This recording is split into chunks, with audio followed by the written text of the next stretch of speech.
Let's start. Okay, audio video check. एक बार इन बच्चों को भी पूछ लेते हैं.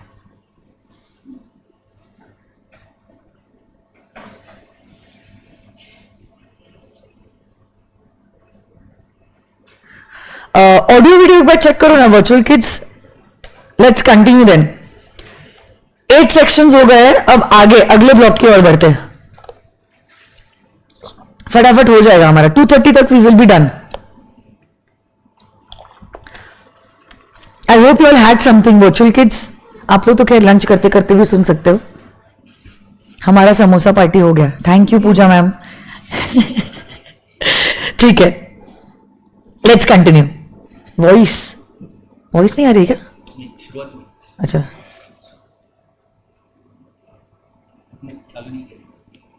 अभी तक नहीं आ रही आवाज.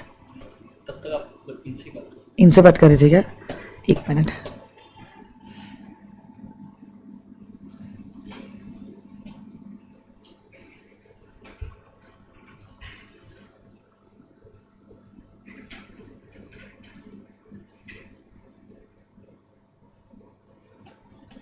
Let's start.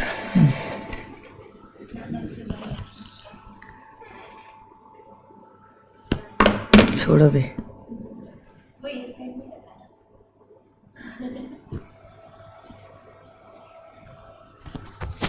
एक लट ऐसे आ गई. क्या कर रही हूं मैं?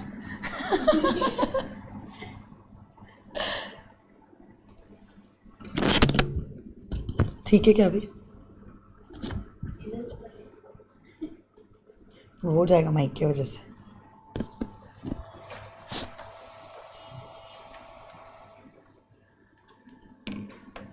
यस,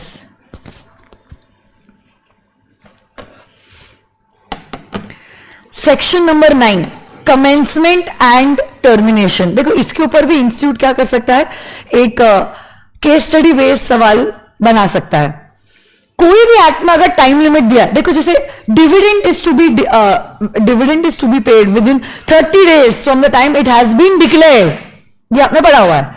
तो अब इसमें टाइम लिमिट है, तो कब से गिनती शुरू होती है और कब खत्म होती है. अब ये चीज कंपनीज एक्ट में एक्सप्लेन नहीं की है, ये चीज एक्सप्लेन की है in the general clauses act. और जनरल क्लॉजेस एक्ट कहता है कोई भी प्रोविजन में अगर फ्रॉम और टू इन वर्ड्स का इस्तेमाल किया गया है तो ऐसे केस में you are going to exclude the first day in the series and you are going to include the last day in the series. तो जैसे कि से फॉर एग्जाम्पल आज, एग्जाम्पल पर्पज के लिए, आज 31 मार्च को हमने डिविडेंड डिक्लेयर किया और डिविडेंड आपको पे करना है 30 दिनों के अंदर. तो आज जिस दिन डिक्लेयर किया है ना, वहां से आपकी गिनती चालू नहीं होगी.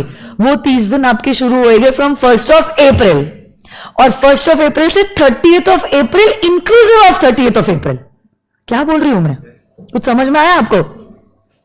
तो कोई भी टाइम अगर आपको कैलकुलेट करना है, टाइम कमेंस होता है अगर फ्रॉम और टू इन वर्ड्स का इस्तेमाल किया गया है, तो उस केस में आप वो टाइम लिमिट के चार्ट में आप फर्स्ट डे को एक्सक्लूड करोगे और लास्ट डे को आप इंक्लूड करोगे. Okay, so that is what is written over here.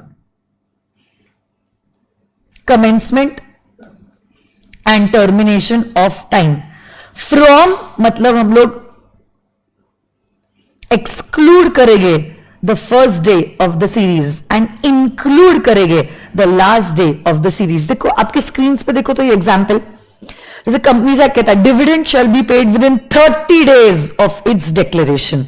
Suppose 36 को हमने डिविडेंड डिक्लेयर किया है तो 36 एक्सक्लूड होगा और 17 से ये 30 दिनों की गिनती शुरू होगी जो कंप्लीट होगी 37, और 37 इंक्लूडेड रहेगा in that particular time limit.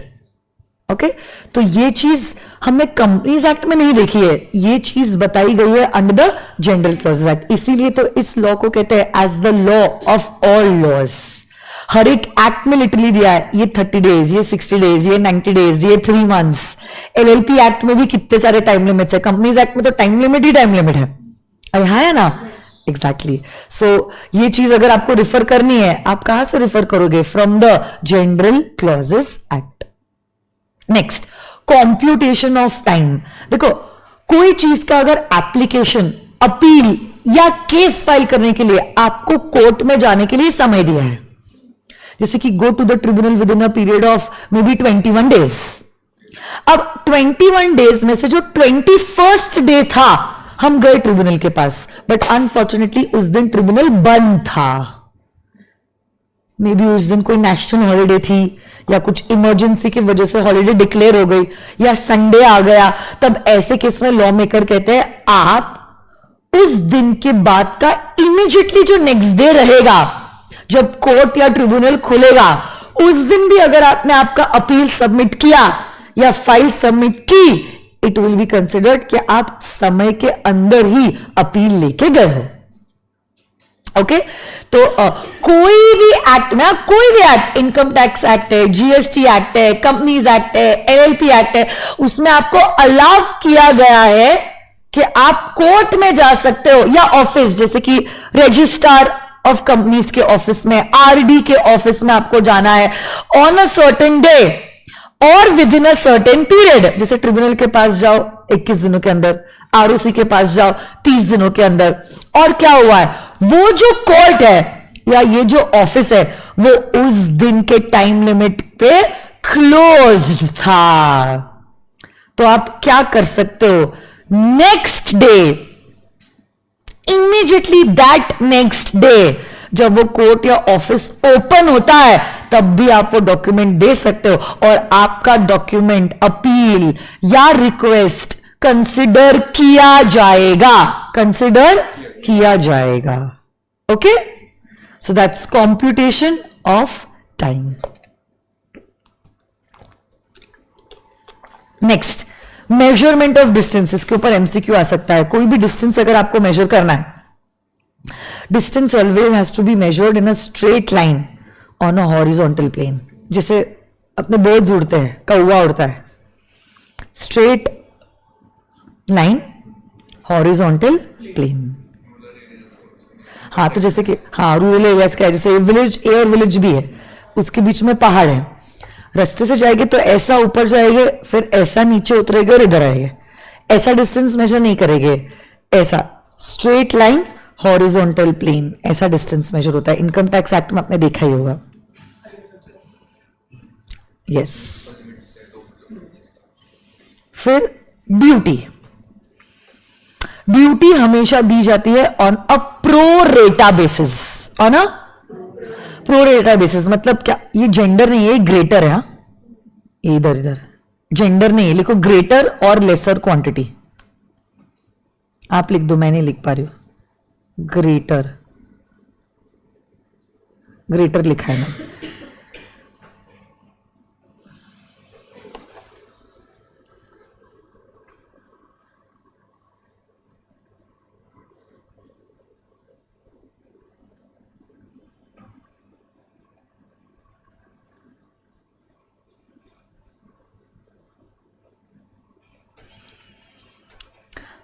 तो अगर कोई भी एक्ट में, सुनो ना मेरी बात, कोई भी एक्ट में अगर ऐसा लिखा है कि आप इंपोर्ट अगर गुड्स को करते हो, आपको कस्टम ड्यूटी देनी पड़ेगी 10 केजी के लिए, से for example 500 rupees custom duty.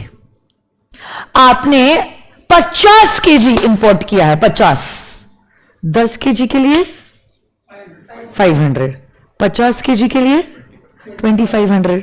अरे हाँ है ना, तो हमने क्या ड्यूटी को कैलकुलेट किया है प्रो रेटा बेसिस पे। अरे हाँ है ना, तो अगर आप ग्रेटर या लेसर क्वांटिटी इंपोर्ट कर रहे हो, कस्टम ड्यूटी भी उस हिसाब से आपको ग्रेटर या लेसर लगती है। हम हर केजी का, हर यूनिट का फिगर एक्ट में नहीं देते हैं। तो एक्ट का कितना आसान कर दिया हमने काम। जीसीए के एक सेक्शन में कह दिया, आपने एक वैल्यू दे दी है 10 केजी के लिए 500 रुपए, अब बाकी का काम जीसीए ने पूरा कर दिया है।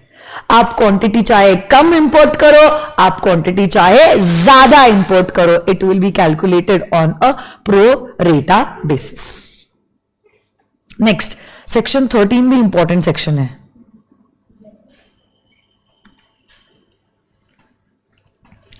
जो मैंने आपको स्टार्टिंग में एग्जांपल दिया था, masculine gender is going to include the females and singular words shall include plural and vice versa.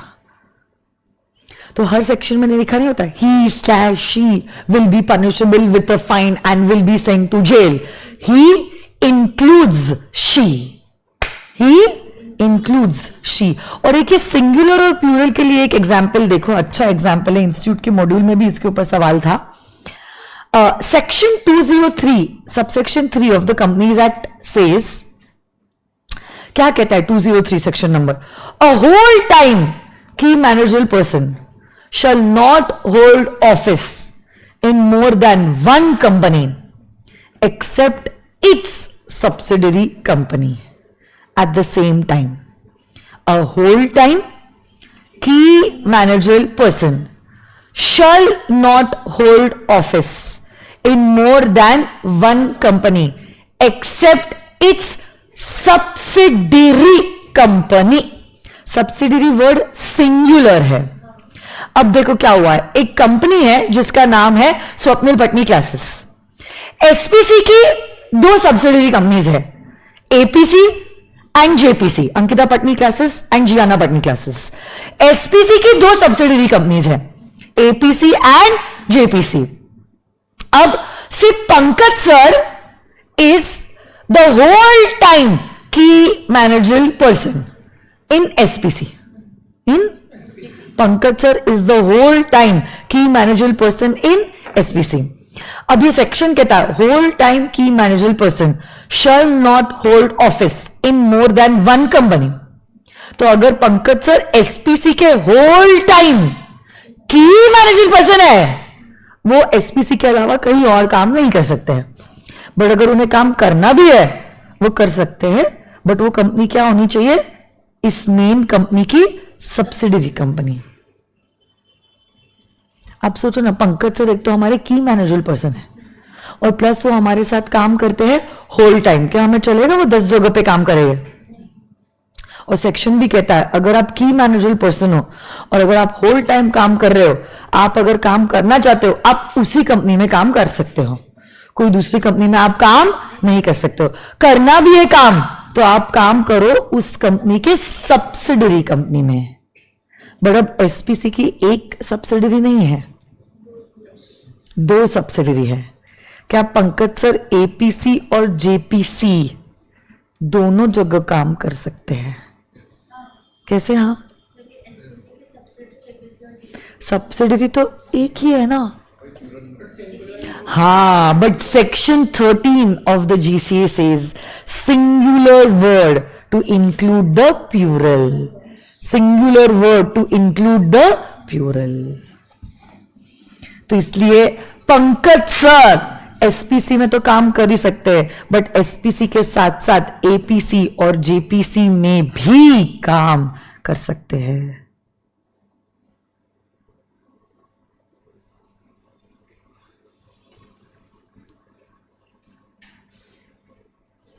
Yes, तो singular shall include the plural and masculine gender shall include the females.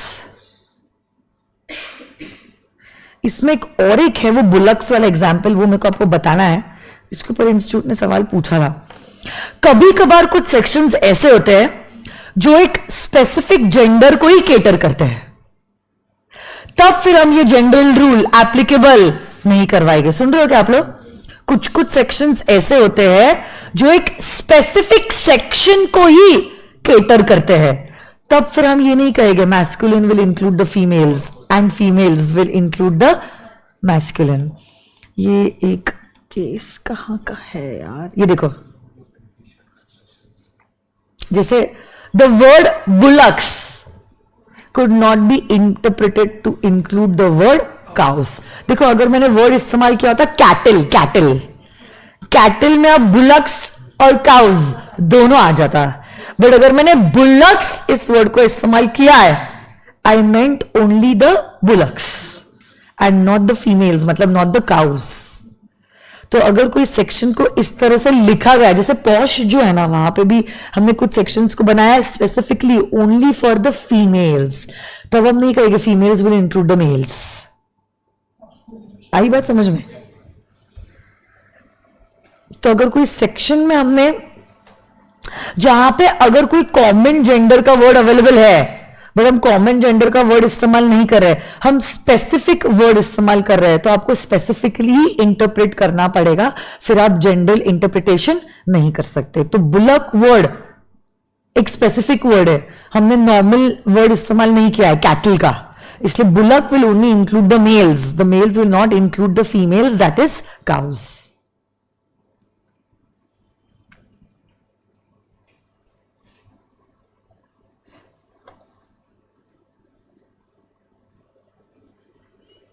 Okay, virtual kids, come on guys,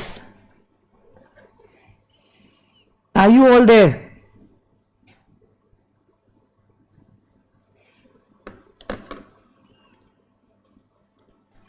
लिख लिया आपने?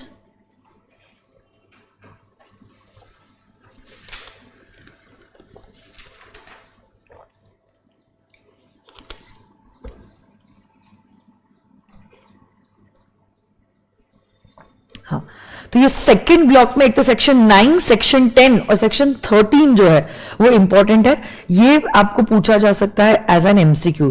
Section number 11, yes, आगे बढ़ते हैं, come on. ये chart तो बहुत फास्ट हो जाता है, 20 मिनट में ये चार्ट कंप्लीट हो जाता है। पावर्स एंड फंक्शनरीज, बस उसके बाद क्या है, आखिरी चार्ट ही बचा है ना? नहीं, आखिरी 2 चार्ट बचा है, हो जाएगा, कोई दिक्कत नहीं है। 5 चार्ट से ना 2 हुए ना, ये 20 मिनट में हो जाएगा, अगला वाला भी 20 मिनट में हो जाएगा, उसके अगला वाला भी 20 मिनट में हो जाएगा। सबसे ज्यादा टाइम डेफिनेशन में लगता है, डेफिनेशंस बहुत सारी थी और छोटी छोटी बातें थी उसमें। 20 हिसाब कर लो।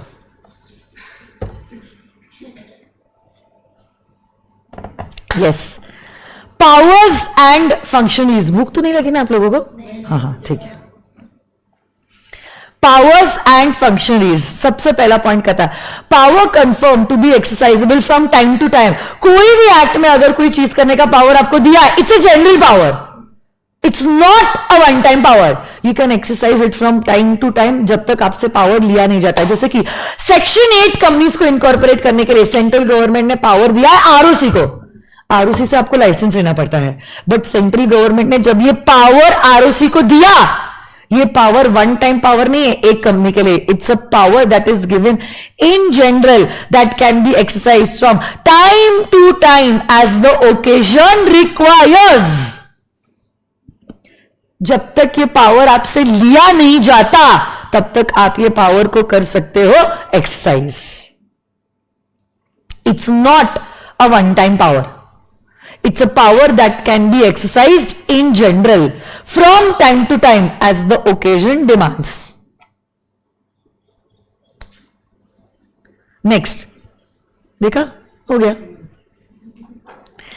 Section 15, power to appoint also includes the power to appoint in officio. In officio या ex officio है? In officio नहीं है, एक्स ऑफिशो, ई एक्स लिखो उधर, E X, ex officio. Power to appoint, to include power to appoint ex officio. इसका क्या मतलब हुआ, सुनो मेरी बात। हम जब किसी को अपॉइंट करते हैं, उस पर्सन के कुछ पावर्स होते हैं, फंक्शंस होती है, ड्यूटीज, रिस्पॉन्सिबिलिटीज, और इन्हीं रिस्पॉन्सिबिलिटीज को पूरा करने का पावर भी होता है। तो जब हम उसको अपॉइंट करते हैं, हम उसको ये पावर्स ग्रांट कर सकते हैं ईदर बाय हिज नेम और ईदर बाय हिज पोजीशन। तो जैसे बाय नेम हम कह सकते हैं नरेंद्र मोदी जी जो है, उनके ये राइट्स और ये ड्यूटीज। बाय नेम, राइट और ड्यूटीज मतलब ही फंक्शंस, राइट्स एंड ड्यूटीज मतलब क्या, फंक्शंस। तो जब हमने नरेंद्र मोदी जी को अपॉइंट किया, हमने कहा ये स्टैंड है क्या इधर, नहीं है ना, ये नरेंद्र मोदी जी के राइट्स, नहीं ठीक है हो गया, और ये नरेंद्र मोदी जी की ड्यूटीज, ऐसा हम कहते हैं। या तो हम कह सकते हैं एक्स ऑफिशियो, जो भी इंडिया का प्राइम मिनिस्टर है, प्राइम मिनिस्टर के ये राइट्स और प्राइम मिनिस्टर की ये ड्यूटीज। तो जब आप किसी पर्सन को अपॉइंट करते हो, उसके पावर्स और ड्यूटीज आप डिफाइन कर सकते हो ईदर बाय नेम और by ex officio. Ex officio is a Latin word which means by virtue of one's position. So आप पावर्स, फंक्शंस, ड्यूटीज डिफाइन कर सकते हो ईदर बाय नेम और by office, either by name और by office.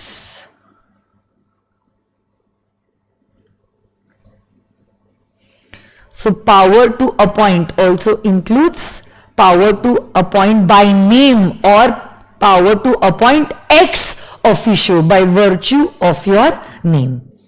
देखो दो section हुए, जब भी आपको पावर मिलता है, ये पावर वन टाइम पावर नहीं है, you can exercise it from time to time as and need the occasion arises. Second, ये पावर्स, ये ड्यूटीज, ये फंक्शंस जब आप किसी के डिफाइन करते हो, आप डिफाइन कर सकते हो ईदर बाय नेम और by virtue of his position, that is ex officio. तीसरा जो पॉइंट है वो कहता है power to appoint to also include power to suspend. जो पर्सन ने आपको अपॉइंट किया है, वही पर्सन के पास पावर है आपको निकालने का। तो निकालने के लिए अलग से हम कोई क्लॉज नहीं डालेंगे। सेक्शन 8 कंपनी का वो लाइसेंस का रिवोकेशन है, मतलब सीजी लाइसेंस देते हैं और वो भी सीजी करेगा। हाँ वैसा, बट हम क्या कह रहे थे, हाँ ठीक है। तो अगर हमने आपको अपॉइंट किया है, तो हम इसका कॉन्टेक्स्ट अलग है। जैसे कि अगर सेंट्रल गवर्नमेंट ने आरओसी को अपॉइंट किया है कि आरओसी तू लाइसेंस देने का काम चालू कर, सेक्शन 8 कंपनीज का, सेंट्रल गवर्नमेंट ने आरओसी को दिया है, सेंट्रल गवर्नमेंट आरओसी से ये पावर ले सकता है। उस कॉन्टेक्स्ट में यहां पे ये बताया गया है। जैसे कि अगर मैंने हेमंत को अपॉइंट किया है, हेमंत को निकालने का भी पावर मेरा ही है। समझ रहे हो आप बात को?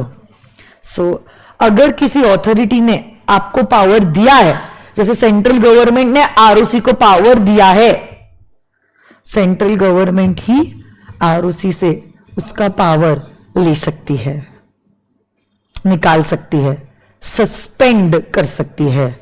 तो किसी को अगर अपॉइंट करने का पावर आपके पास है, उसी ऑथोरिटी को सस्पेंड करने का, डिसमिस करने का भी पावर आप ही के पास है।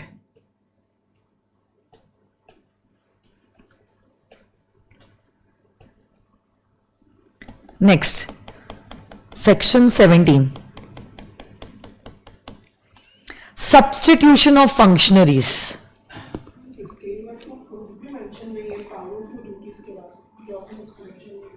15 में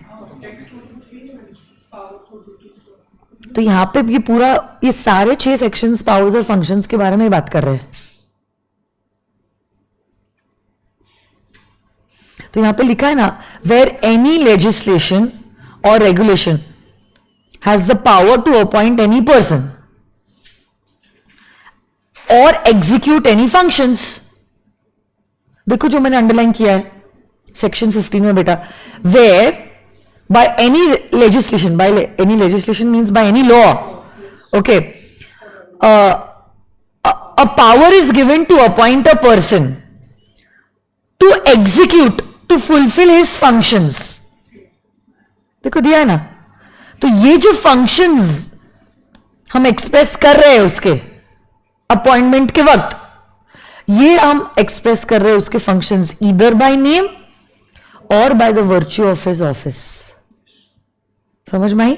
कोई भी एक्ट के द्वारा अगर आपने किसी को अपॉइंट किया है और अपॉइंटमेंट के वक्त आप उसको उसके फंक्शंस बता रहे हो, तो ये फंक्शंस आप बता सकते हो उसको बाय हिज नेम और by the virtue of his position.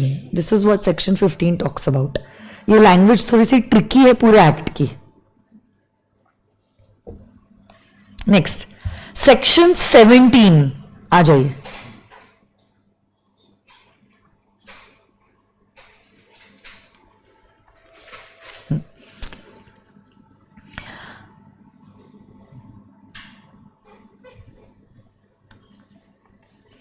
जब आप फंक्शन स्टेट करते हो, और फंक्शंस आप स्टेट कर रहे हो कोई टीम की, कोई बॉडी ऑफ इंडिविजुअल्स की, जैसे कि हम कह रहे हैं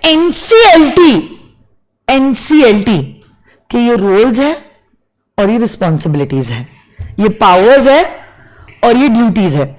जब हमने एनसीएलटी का हमने इस्तेमाल किया है एक ऑफिशियल टाइटल. हमने जब एनसीएलटी इस वर्ड को इस्तेमाल किया है, हमने क्या किया है, एक ऑफिशियल टाइटल का इस्तेमाल किया है. तो इस ऑफिशियल टाइटल में जितने भी लोग हैं इस ऑफिशियल टाइटल में, तो NCLT is a panel of people. ऐसा नहीं होता है एनसीएलटी एक ही व्यक्ति है. NCLT is a panel of persons, number of persons. ये जो सारे लोग हैं उन सभी लोगों की वो ड्यूटीज होगी और वो फंक्शंस होंगे जो सभी को करने होंगे एग्जीक्यूट. एक्ट में लिखते वक्त हम नहीं कहेंगे ये सारे 11 लोग, ये प्रेसिडेंट, वाइस प्रेसिडेंट, ये वो, ऐसा नहीं कहेंगे. हम कहेंगे एनसीएलटी की ये रूल्स है और एनसीएलटी की ये ड्यूटीज है. तो जो भी लोग एनसीएलटी में कवर्ड है वो सारे लोगों को वो ड्यूटीज फॉलो करनी होगी और वो पावर्स उनको दिए गए हैं हमने. ठीक है, दैट इज सेक्शन नंबर 17. 18 पे आ जाओ.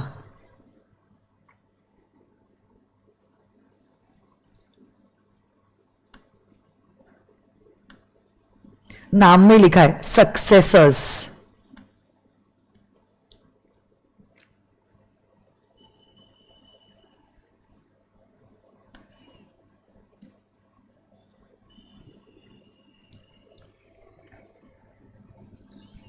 तो सक्सेसर का क्या मतलब होता है, आपके बाद जो व्यक्ति आता है वो कौन होता है, आपका सक्सेसर. तो जैसे फॉर एग्जांपल पैनल में कोई एक जज की डेथ हो गई, कैजुअल वैकेंसी हो गई पैनल में, हमने किसी और को अपॉइंट किया, वो जो और कोई पर्सन अपॉइंट हुआ है वो कौन है, सक्सेसर है. वो कौन है, तो जो रोल्स, पावर्स और ड्यूटीज वो पर्सन की थी जिसकी डेथ हो गई, वही रोल्स, पावर्स और ड्यूटीज उसके सक्सेसर की भी होगी. ओके. और last section in this particular bunch is कोई सुपीरियर है और सुपीरियर ने क्या की, अपनी ड्यूटीज डेलीगेट की है टू अ सब ऑर्डिनेट लॉफुली. कभी कभार होता है ना, हम हमारा कुछ काम किसी जूनियर को डेलीगेट करते हैं, बट ये डेलीगेशन इज डन लीगली. तो सुपीरियर के बदले में क्या जूनियर काम कर रहा है, अरे बोलो ना. तो जो रोल्स, रिस्पॉन्सिबिलिटीज, पावर सुपीरियर के थे वही रोल्स, रिस्पॉन्सिबिलिटीज और पावर्स हमारे जूनियर के भी हो जाएंगे. जैसे कि डिस्ट्रिक्ट मजिस्ट्रेट रहता है. डिस्ट्रिक्ट मजिस्ट्रेट जब कोरोना हुआ था तब उसने लॉकडाउन और वो सब के ऑर्डर्स निकाले थे. इंडिविजुअल अपना अपना जुरिस्डिक्शन के हिसाब से पुणे शहर सैटरडे संडे बंद रहेगा, मंडे टू फ्राइडे सिर्फ 9 से 6 खुला रहेगा. ये कौन ऑर्डर्स पास करता है, डिस्ट्रिक्ट मजिस्ट्रेट, डीएम. अगर डीएम कुछ समय के लिए इंडिया में नहीं है, she is gone to some foreign country, उसने अपने पावर वो कुछ समय के लिए 15 दिनों के लिए डेलीगेट किए to his junior, the acting district magistrate जिसको हम कहेंगे, वो उसका जूनियर है, सब ऑर्डिनेट है. तो जितने टाइम के लिए डीएम नहीं है उसकी तो जगह कौन ले लेता है, एक्टिंग डीएम. सुपीरियर की जगह कौन ले रहा है, उसका सब ऑर्डिनेट. बट जितने समय के लिए सब ऑर्डिनेट ने सुपीरियर की जगह ली है, सुपीरियर के रोल्स, रिस्पॉन्सिबिलिटीज, पावर्स, ड्यूटीज ये सब ऑर्डिनेट कर सकता है एक्सरसाइज. आई बात समझ में, पक्का 100%. सेंट्रल गवर्नमेंट आरओसी या आरडी को देती है, वो भी इसमें कवर्ड नहीं, वो इसमें नहीं होगा ना, वो होगा हमने किसी को पावर दिया है, ये तो सुपीरियर सबऑर्डिनेट है। जैसे कि प्रिंसिपल की डेथ हो गई, वाइस प्रिंसिपल पहले प्रिंसिपल बनता है, ऐसा। वहां पे डेलीगेशन का बात था, यहाँ पे डेलीगेशन हमने क्या किया है, डेलीगेट नहीं किया है दूसरी अथॉरिटी को, हमने हमारे जूनियर को हमारी पोजीशन पे लाया है temporary till the time we are not available. हाँ, तो यहाँ पे तो सीजी ये काम ही नहीं कर रहा है। सीजी मतलब क्या, मोदी जी थोड़ी ना करेंगे, कोई ना कोई उनकी तो पूरी फौज है ना, किसी के द्वारा काम करवाएंगे। तो जहां तक कॉर्पोरेट अफेयर्स की बात है, इट्स यूजुअली आरओसी और RD who does the work. तो ये पूरा बंच हमारा हो जाता है कंप्लीट। आ जाइए नेक्स्ट, ये भी फटाफट हो जाएगा।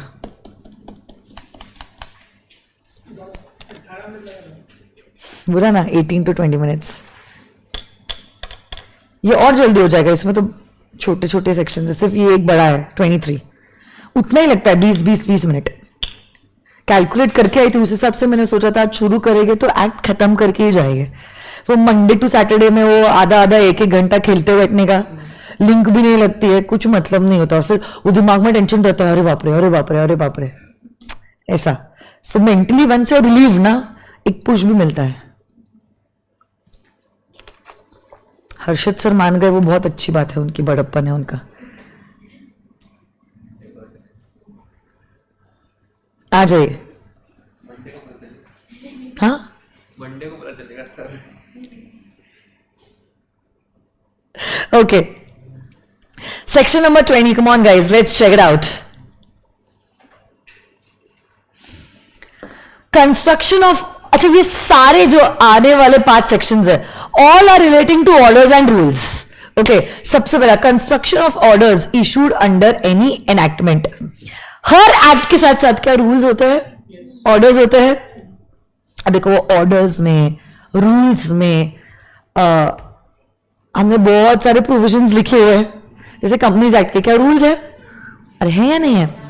तो अब ये रूल्स को जब आप इंटरप्रेट कर रहे हो, ये रूल्स को जब आप इंटरप्रेट कर रहे हो, इंटरप्रेट करने के लिए एक्ट में जो वर्ड्स डिफाइंड है, उन वर्ड्स का आप रेफरेंस ले सकते हो। सो बेसिकली देखो, ये finally eventually even orders and rules are a part of our law का हिस्सा है। ये सब एक्ट में सब डेफिनेशंस होती है, हम वापस से रूल्स में डेफिनेशंस नहीं लिखते बैठते हैं, ऐसी बात बराबर है ना। तो उस केस में क्या होता है, फिर लॉ मेकर कहते हैं कि, क्या कहते हैं लॉ मेकर, कि ये रूल्स में, ऑर्डर्स में अगर कोई वर्ड्स है, एक्सप्रेशंस है जिनका मीनिंग आपको नहीं पता है, आप एक्ट के वर्ड्स का जो डेफिनेशन है वो रिफर कर सकते हो in order to interpret these rules and these orders. Okay,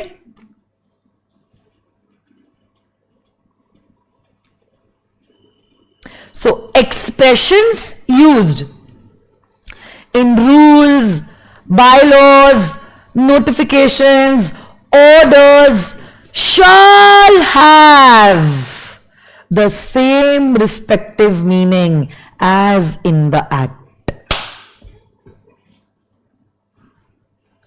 जो मीनिंग एक्ट में दिया है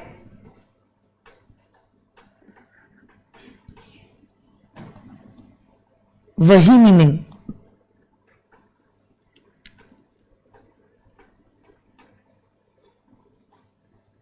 इन रूल्स, नोटिफिकेशंस, बायलॉज, ऑर्डर्स में आप इंटरप्रिटेशन करोगे।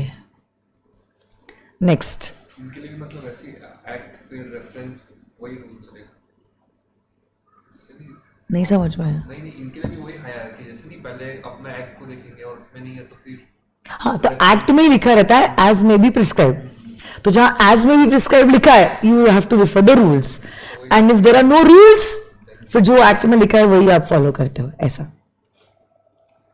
वही है, ये बात कहां पे लिखी है, जीसीए में, जो आप इतने टाइम से पढ़ रहे हो, फॉलो कर रहे हो, महसूस कर रहे हो। हाँ, जो ऑथोरिटी ने रूल बनाया है, ऑर्डर लिखा है, वही ऑथोरिटी उस ऑर्डर और रूल में कुछ एडिशन ला सकती है, कुछ अमेंडमेंट्स ला सकती है, कुछ चेंजेस ला सकती है, या वो रूल को रिसाइन भी कर सकती है। जो ऑथोरिटी के पास पावर था रूल को, बायलॉ को इशू करने का, वही ऑथोरिटी के पास पावर है उस रूल में कुछ एडिशंस लाने का, कुछ वेरिएशंस लाने का, कुछ अमेंडमेंट्स लाने का, या उस रूल को रिसाइंड करने का।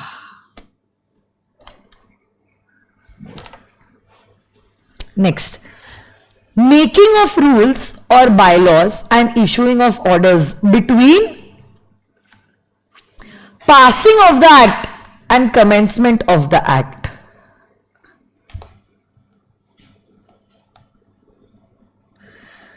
हमने 2 बार तो ऑलरेडी सेशन में बताया है और अब ये तीसरी बार है। क्या ऐसा हो सकता है एक्ट बनी है एक दिन और कमेंस हो रही है कोई और दिन? स्क्रीन पे देखो अभी आप ये एग्जांपल, एक्ट बनी है इस डे पे, एक्ट बनी है इस डे पे,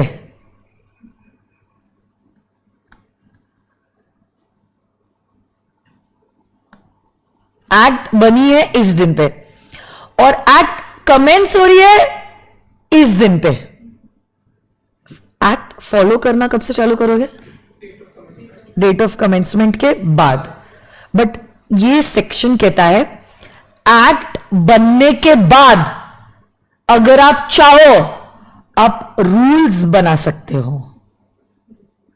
एक्ट बनने के बाद, बट एक्ट कमेंस होने के पहले आप रूल्स बना सकते हो, आप रूल्स बना सकते हो। बट ये रूल्स एप्लीकेबल कब से हो गए? हाँ, जब से एक्ट एप्लीकेबल होता है तभी से रूल्स भी एप्लीकेबल हो जाते हैं।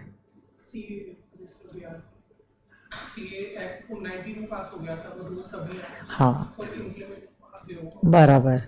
तो जिस दिन एक्ट आपने बनाया है आप रूल्स भी साथ में बना लो, बट जब तक एक्ट एप्लीकेबल नहीं होता है उसके रूल्स भी एप्लीकेबल नहीं होते। कमेंस होगे तो कमेंसमेंट के बाद ही, डेट ऑफ कमेंसमेंट के बाद ही। रूल्स बना दिए तो फॉलो कर लोगे ऐसा नहीं। Rules subordinated to the act. Primary क्या है? एक्ट है, और एक्ट है तो ही तो रूल्स है, एक्ट है तो ही तो रूल्स है। कमेंसमेंट के बाद वो हो जाएगा, अमेंडमेंट के बाद रूल्स एप्लीकेबल हो जाएंगे। एप्लीकेबल या वो हो जाएगा कैंसिल एप्लीकेबल हो जाएगा ना बेटा। तो एक्ट इनफोर्स हो गया, एक्ट इन्फोर्स हो गया मतलब एक्ट कमेंस हो गया, तो रूल तो रूल भी इन्फोर्स। वो तो अमेंडमेंट एक्ट की बात है, ये तो रूल्स की हम बात कर रहे हो। रूल्स जैसे कंपनीज एक्ट ने स्मॉल कंपनी की डेफिनेशन दी है, बट स्मॉल कंपनी की डेफिनेशन में लिखा 50 lakh 100 such higher number as में बी प्रिस्क्राइब्ड।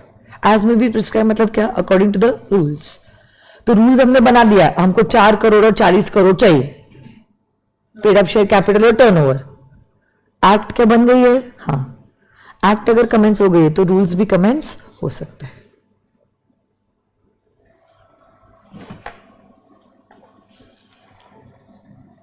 या आप अगर ड्रॉ करना चाहते हो आप कर सकते हो।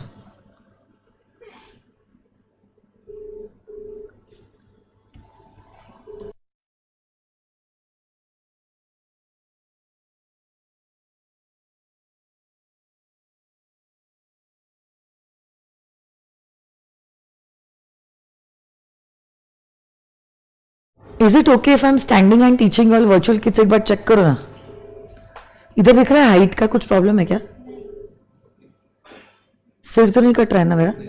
क्योंकि इस हाइट में था मेरा पहले चेयर। चलेगा ना? हाँ सुनना, मैं खड़े खड़े पढ़ाना चाहती हूँ, चलेगा ना? चेक कर ले एक बार।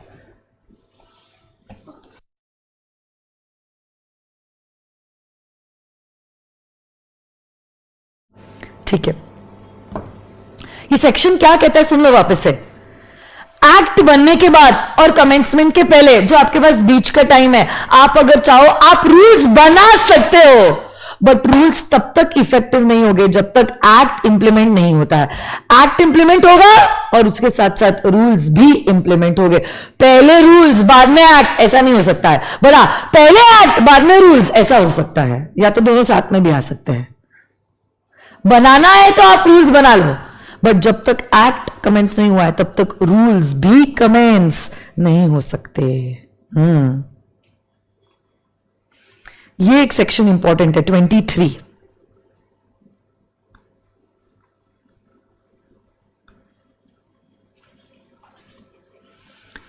रूल्स बनते कैसे हैं? एक्ट कैसे बनता है आप तो जानते हो, draft, both the houses of parliament, president और ऑफिशियल गैजेट में पब्लिकेशन। बट रूल्स कैसे बनते हैं? पहली बात तो रूल्स बनने की शुरुआत हो सकती है उस पर्टिकुलर मिनिस्ट्री से सी मोटो, या तो by the order of the government. तो मिनिस्ट्री ऑफ कॉर्पोरेट अफेयर्स की हेड है निर्मला सीतारमन। अगर वो चाहे और उसको लग रहा है that it is the necessity of the hour, हमें रूल्स बनाने चाहिए, तो ऐसे केस में वो खुद होके इनिशिएटिव ले सकती है और रूल्स बना सकती है। She is dealing with the ministry of corporate affairs. अगर नहीं तो हो सकता है मोदी जी ने निर्मला सीतारमन को बताया, क्योंकि देखो मोदी जी अकेले देश नहीं चला रहे, उनकी ये पूरी फौज है जिनसे वो ये देश चला रहे हैं। तो अगर उनको लग रहा है नहीं ये वो सेक्टर है जहां पे नए रूल्स बनाना जरूरी है, तो वो निर्मला सीतारमन को बोलेंगे कि आप कंपनी से रिलेटेड नए रूल्स बनाओ। तो रूल्स बनाने का एक तो आइडिया जो है खुद मिनिस्ट्री सोच सकता है, या तो उसको रूल्स बनाने पड़ेंगे क्योंकि उनको मिला है गवर्नमेंट से ऑर्डर, इसलिए अब वो क्या करेंगे, नए रूल्स बनाएंगे। इसी नए रूल्स की जो नोटिस है वो पब्लिश करेंगे to all the affected parties. अगर अफेक्टेड पार्टीज को कुछ ऑब्जेक्शंस है तो वो ऑब्जेक्शंस को रिकंसिडर करेंगे और उस हिसाब से रूल्स को चेंज करेंगे। अगर नहीं तो इवेंचुअली ये जो रूल्स है वो पब्लिश किए जाएंगे इन द ऑफिशियल गैजेट, जिसमें डेट लिखी रहेगी कि कब से ये रूल्स जो है वो ऑपरेशन में आएगी। और ऐसे करके हमारे बनते हैं रूल्स। तो रूल्स रूलिंग पार्टी बनाता है। यहां पे हमने पार्लियामेंट का चक्कर ही नहीं देखा है। मोदी जी को अगर लगे तो या तो Nirmala Sitharaman on her own motion. क्या हुआ, क्यों चाय नहीं है?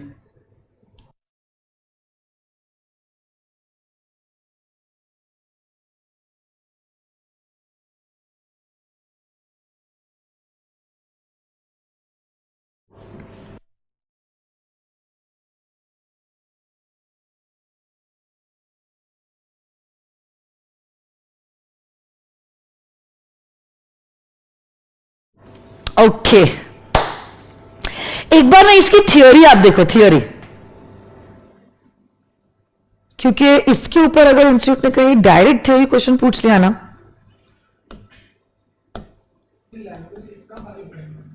हाँ हाँ, इसका और iOS का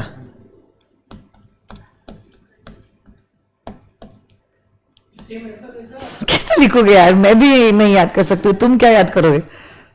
आपको ओन वर्ड्स में लिखना पड़ेगा, keeping in view the keywords. I don't think से मुश्किल भी नहीं, नामुमकिन है ऐसी लैंग्वेज में लिखना।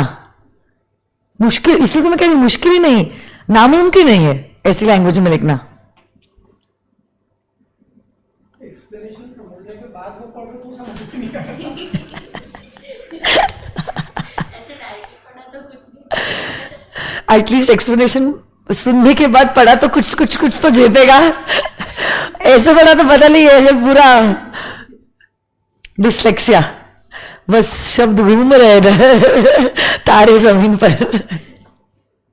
so, ऐसे है, दोनों एक्ट्स है, iOS भी और GCA भी। तो you just focus on the keywords and conceptual clarity. वो कीवर्ड्स को ध्यान में रखते हुए आप आंसर लिखो और कीवर्ड्स को अंडरलाइन करो, तो एग्जामिनर खुश रहेगा। ठीक है? नहीं ऐसा नहीं है, आप ग्रामेटिकली करेक्ट रहो, सेंटेंस फ्रेमिंग करेक्ट होना चाहिए। इतना नहीं हो सकता है किसी का भी यार, पॉसिबल ही नहीं है। बट यूजुअली ज्यादा करके 90% केसेस में इंस्टीट्यूट इसलिए वो केस स्टडी बेस्ड क्वेश्चंस बनाता है जीसीए के ऊपर। जीसीए आईओएस के ऊपर तो डायरेक्ट थ्योरी भी पूछ लेता है, हाँ सच में। बट जीसी के लिए तो कभी कभी एटलीस्ट इंस्टीट्यूट इसलिए 90% केसेस में केस स्टडी बेस्ड क्वेश्चन पूछे, जैसे वो सब्सिडरी, सिंगुलर, प्लूरल, तो आप लिख पाते हो जवाब। बट हाँ कभी कभी इंस्टीट्यूट ने डायरेक्ट थ्योरी क्वेश्चन पूछा है, जैसे कि इस सेक्शन के ऊपर जो अभी मैं रूल्स वाला, तो भी ऐसा अगर सवाल पूछा है ना तो भाई साहब अब आपको कीवर्ड ध्यान में रखते हुए सेंटेंस बनाना पड़ेगा, कुछ नहीं कर सकते हो आप। एग्जाम्पल दो, but that will not give you additional marks, that will just Impress the examiner. आपको उसके एडिशनल मार्क्स नहीं मिलेगा। ये डायग्राम वायग्राम भी आप बना सकते हो जो मैंने बनाया है, बट आप अगर ये उम्मीद करोगे डायग्राम बना दिया थ्योरी नहीं लिखा तो मार्क्स मिल जाएंगे, तो फिर ऐसा नहीं होने वाला है। फिर आपको ये तो करना ही पड़ेगा। इसी का रिमोट कहाँ है, कुछ आइडिया है आपको? ठीक है मैं उसको बोलती हूँ, आएगा तब। नहीं रहने दो तुम, वो आएगा ना अभी कॉफी लेके, उसको बोलती हूँ। ठंडी नहीं लग रही तुम लोगों को, है ना? कुड़कुड़ हो रहा है मुझे। ये वो नीचे बैठी थी तो मेरे को बहुत गर्म ठंडी लग रही थी, मैं बोला खड़ी होके थोड़ा सा और एक्टिव हो जाता है तो गर्मी जाएगी, बट और ठंडी लग रही है, पैरों में और ठंडी लग रही है मुझे। स्वप्निल सर पता नहीं भाई, मेरे को तो बहुत ठंड लग रही है ऐसे।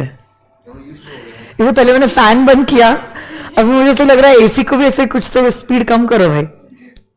ये आप सिर्फ लैंग्वेज देख लो और आप इसके कीवर्ड्स को ध्यान में रखते हो, आप लर्न करो। नहीं हो रहा है लर्न, एक तो वो सेक्शन 6 था वो रिपील वाला, वो 5 पॉइंट्स, वो लिटिगेशन और वो सब, ठीक है। और ये भी, ये आपको मगअप करना पड़ेगा भाई साहब। मगअप मतलब लर्न करना पड़ेगा। मगअप तो खैर अपन करते जब समझा नहीं, बट मैंने समझा तो दिया है, उसके भी मैंने 5 के एग्जाम्पल्स भी दिए हैं। सो देखो, पहली बात तो authority which has the power to make the rules, okay, before making the final rules, वो क्या करेगी, एक ड्राफ्ट को पब्लिश करेगी। अब ड्राफ्ट इसलिए हमने रूल्स नहीं लिखा, हमने शब्द इस्तेमाल किए प्रपोज रूल्स। किसको पब्लिश करेगी ये draft? To those persons who are likely to get affected. तो देखो अब ये आपको समझ गया है कि जो अथॉरिटी के पास रूल्स बनाने का पावर है वो ड्राफ्ट बनाएगी, और ये जो प्रपोज रूल्स है उसको वो पब्लिश करेगी उन लोगों के सामने जो अफेक्ट हो रहे हैं। जैसे कि मैंने एग्जांपल दिया था कंपनीज एक्ट में, कौन सी अथॉरिटी के पास रूल्स बनाने का पावर है? Ministry of corporate affairs. Ministry of corporate affairs की हेड है निर्मला सीतारमण, और उनकी पूरी टीम जो है वो पूरे गैंग के पास पावर है कंपनी से रिलेटेड रूल्स बनाने के लिए। तो वो क्या करेगी, वो रूल्स बनाएगी और ये प्रपोज रूल वो देगी to all the persons who are likely to get affected. SEBI है, सेंट्रल गवर्नमेंट है ना, सिकरा है, आरओसी है, आरडी है, उन लोगों को वो रूल्स देगी। तो अब आपने ये समझ लिया, the authority who has the power to make the rules before making the rules मतलब before making the final rules. ये जो है ना बिफोर मेकिंग देम मतलब the rules is the final rules. So ना एसी की स्पीड कम कर दे, बहुत ठंडा हो गया, ठीक है ठीक है। वो क्या करेगी, एक ड्राफ्ट बनाएगी और इसी ड्राफ्ट को प्रपोज करेगी। प्रपोज किसके सामने करेगी? In front of the persons who are likely to get affected. Publication shall be made in a manner which the authority deems fit is sufficient. इस तरह से पब्लिश करो कि सभी को सही तरीके से इंफॉर्मेशन मिल रहा है और उसके लिए आप टाइम दे रहे हो, ठीक है। तो the manner should be correct. और उसी पब्लिकेशन में जो आपने ड्राफ्ट दिया ना ऑफ द प्रपोज रूल, आप एक डेट स्पेसिफाई कीजिए on or after which the draft will be taken into consideration। तो हम आपको ड्राफ्ट देंगे, हम ऐसा नहीं कहेंगे एक घंटे बाद मिलते हैं और चर्चा करते हैं। भाई हम आपको टाइम देंगे, 1 हफ्ता, 10 दिन, 1 महीना। उसी ड्राफ्ट में हम आपको बताएंगे ड्राफ्ट देते वक्त कि हमने 1 महीने बाद मिलेंगे और 1 महीने बाद हम इसके बारे में चर्चा करेंगे, तब आपको कुछ ऑब्लिगेशंस है तो आप हमें बताइए। वो दूसरी पार्टी के पास भी तो टाइम होना चाहिए ना। तो जब हमने ये ड्राफ्ट पब्लिश किया है उस ड्राफ्ट को पब्लिश करते वक्त जो हम नोटिस दे रहे हैं, उस नोटिस में हम एक डेट स्पेसिफाई करेंगे, जिसके बाद हम वापस से मिलेंगे। सेबी आएगा, सिक्रे के अथॉरिटीज आएगा, आरओसी आएगा, आरडी आएगा, निर्मला सीतारमन आएगी, 1 महीने बाद ये लोग सब मिलेंगे और इस बारे में चर्चा करेंगे। They will consider these draft rules. तो जैसे स्मॉल कंपनी का पहले 2 करोड़ 20 करोड़ था लिमिट, अब हमने ड्राफ्ट में प्रपोज किया 4 और 40, सेबी को दिया, सिक्रा को दिया, आरओसी को दिया, आरडी को दिया। अब निर्मला सीतारमन कहेगी 15 दिन बाद हम मिलते हैं। आप बताइए आपकी क्या टिप्पणी है, क्या आपको कोई ऑब्जेक्शन है 4:40 पे लाने के? अगर आ तो क्यों हा, और अगर नहीं तो फिर तो अच्छी बात है। क्या बात है, हम आपको टाइम देंगे भाई, ऐसा नहीं कहेंगे कल मिलते हैं, 1 घंटे बाद मिलते हैं। हम आपको दे रहे हैं प्रपोज रूल्स, आप कंसिडर कीजिए, आप अच्छे से पढ़िए। हम मिलते हैं 15 दिनों बाद, 3 हफ्ते बाद, 1 महीने बाद।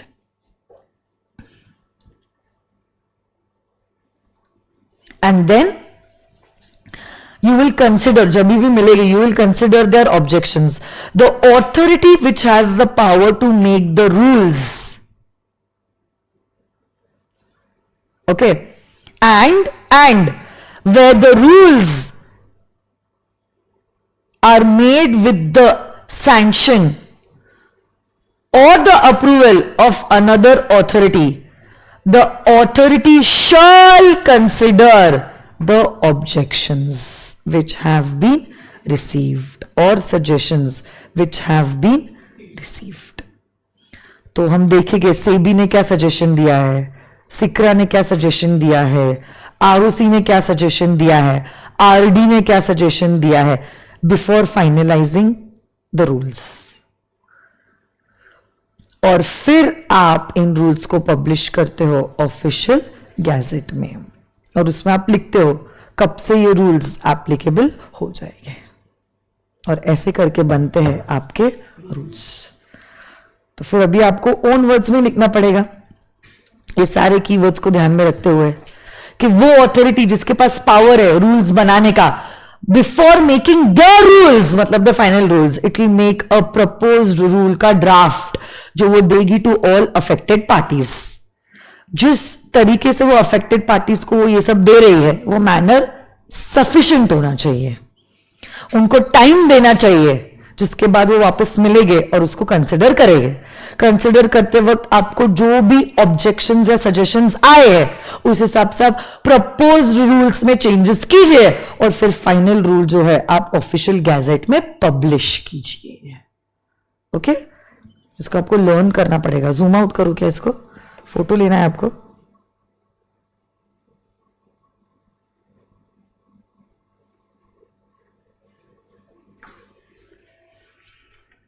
दिख रहा है क्या, चलेगा कैसा?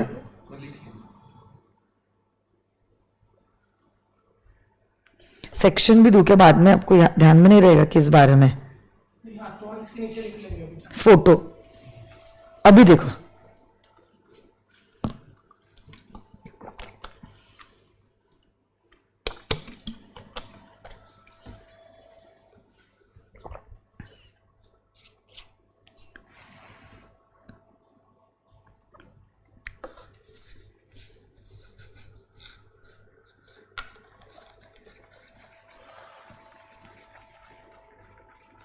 नेक्स्ट पेज पे जाओ।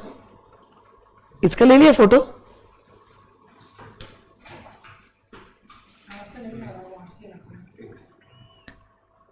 थोड़ा स्क्रीन से हटू क्या मैं स्क्रीन से? साइड जा सकते हो, ठीक है, कोई बात नहीं।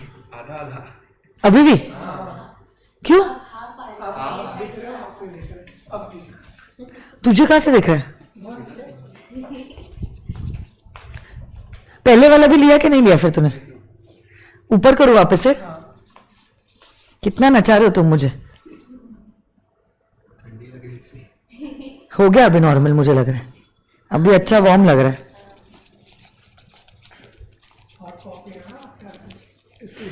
नहीं नहीं, उसने कम किया स्पीड।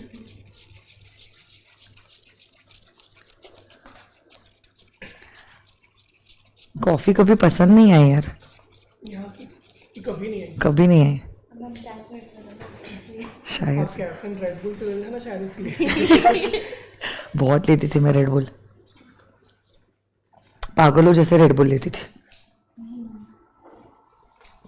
अच्छा वो हैबिट चली गई यार। कितनी शक्कर रहती है रेड बुल में, शक्कर कैफीन। नींद नहीं आती इसकी। हाँ क्योंकि शुगर की वजह से यू आर हैप्पी है और कैफीन की वजह से आपकी नींद उड़ जाती है। पहले एल्पेनिक 20-20 एक दिन में खाता था। बाप रे। पूरा शक्कर रहता है, हाँ कैरमल। कॉफी को वो पूरा क्या कैरमल रहता है। एल्पेनलिबेन। उसको मतलब इसलिए मैं जियाना को भी रात को कभी कुछ शुगर ही नहीं देती हूँ। एक तो उसकी नींद उड़ जाती है और वो हैप्पी आई हो जाती है, तो फिर मस्ती। और जितने जल्दी वो ऊपर जाता है ना वैसे एनर्जी ड्रॉप होती है, फिर चिड़चिड़ हो जाती है। क्रेजी है। अच्छा वो हैबिट छूट गई मेरी।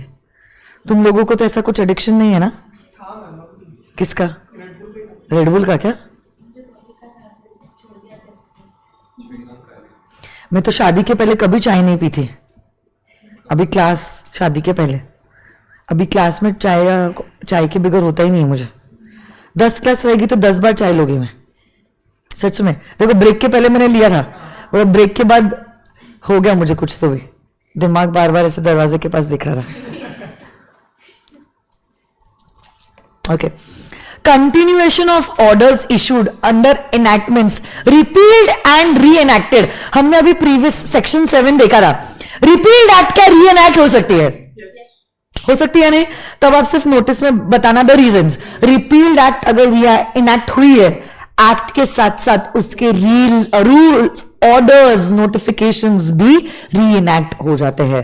That is what section 24 talks about. Repealed act अगर री इनैक्ट हुई है तो रिपील्ड एक्ट के साथ साथ उसके रूल्स, ऑर्डर्स, नोटिफिकेशंस भी री इनैक्ट हो जाते हैं। ओके चलो, last chart and then the act comes to an end. Come on guys, you can do it. ये बहुत easy है। Recovery of fines.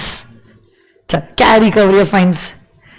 आईपीसी में सेक्शन 63 to 70 जो भी प्रोसीजर दिया है और CRCP code of criminal procedure में जो दिया है उसी तरीके से आप फाइन्स रिकवर करते हो। छोड़ो, ये इंपॉर्टेंट है सेक्शन 26 और 27 भी।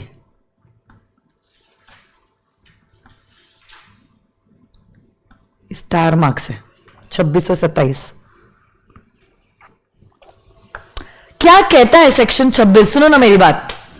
अगर कोई पर्सन ने कुछ कांड किया है and this is punishable under more than 1 offences, same offence के लिए he shall not be punished under 2 or more acts, he shall be punishable under any one. कोई लॉयर है तो उसने एडवोकेट्स एक्ट को तो ब्रीच किया और कुछ इनकम टैक्स एक्ट में भी कांड किया है, सेम ऑफेंस है, सेम, तो उसको दोनों एक्ट में पनिश नहीं किया जाएगा। He shall be punishable only under 1 act. किसी ने कुछ मेरी कॉपीराइटेड बुक्स को कॉपी करके पेस्ट करके छुपाना चालू कर दिया, कॉपीराइट एक्ट तो इन्फ्रिंज हुई है और plus may be intellectual property act और कॉपीराइट्स एक्ट दोनों भी इन्फ्रिंज हुई है। एक ही कांड है, 2 एक्ट्स में पनिशेबल है। सेम कांड के लिए 2 एक्ट्स में उसको पनिशमेंट नहीं मिलेगी। He shall be punishable only under 1 act. He shall not be punished for the same offence under 2 acts. Okay, where an act constitutes an offense under 2 or more enactments, then the offender मतलब गुनहगार shall be liable and punished under either मतलब या तो ये या तो वो, but not be punished twice for the same offense.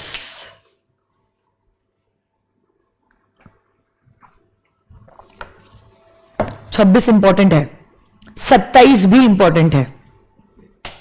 Meaning of service by post. कोई भी डॉक्यूमेंट अगर आपको सर्व करना है बाय पोस्ट तो कैसे उसको सर्व करना चाहिए? 1, प्रॉपरली एड्रेस डाल के। To prepaying that envelope, जैसे वैसे स्टैम्प्स होते थे, आपने कभी चिट्ठियां बचपन में भेजी थी, रेड कलर का ऐसे छोटू स्टैम्प होता था, 25 पैसे, 50 पैसे, 1 रुपया, 2 रुपया, 5 रुपया, stamp properly pre paying it, उसके बगैर चिट्ठी नहीं जा सकती, and posting it bye a registered post.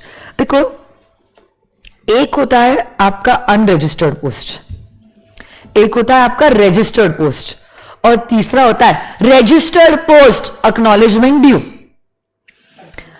तो अनरजिस्टर्ड पोस्ट में क्या होता है, there is no proof of sending, जो आपका लाल डिब्बा है, हम कैसे माने कि आपने चिट्ठी लाल डिब्बे में डाली थी, that's unregistered post. Registered post में you have the proof of sending it, आपको एक्नॉलेजमेंट मिलता है कि आपने ये चिट्ठी भिजवाई है। और रजिस्टर्ड पोस्ट एक्नॉलेजमेंट ड्यू में आपको ये तो प्रूफ मिलता ही है कि आपने चिट्ठी भिजवाई है, आपको ये भी प्रूफ मिलता है कि रिसीवर को चिट्ठी मिली है। रजिस्टर्ड पोस्ट एक्नॉलेजमेंट ड्यू, ये लिखना चाहते हो क्या आप?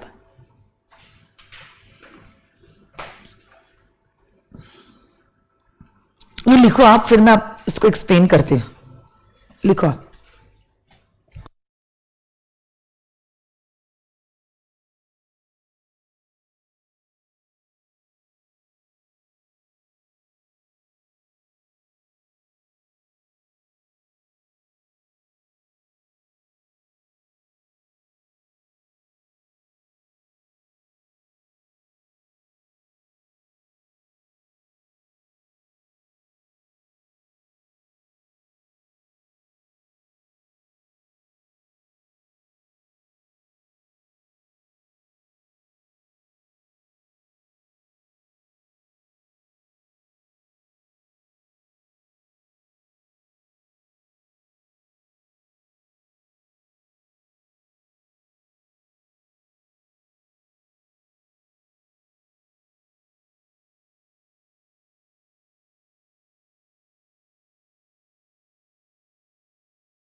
ओके, ये सेक्शन अब क्या कहता है, सुनो मेरी बात।